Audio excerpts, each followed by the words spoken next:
Poate pentru că mă gândesc la tine atât de intens și aerul pe care îl expir e mai dens.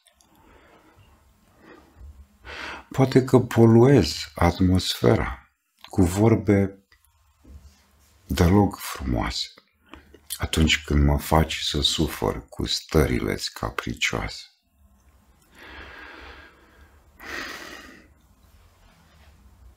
Poate că pentru că te iubesc atât de arzător, iar asta, cum îi spune și numele, arde la interior. Poate că alergând spre tine, gâfâi și respir mai des,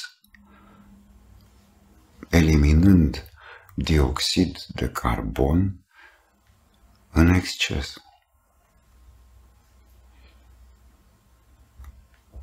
Poate, deși nu o să înveți asta niciodată la școală, din cauza mea se întâmplă încălzirea globală.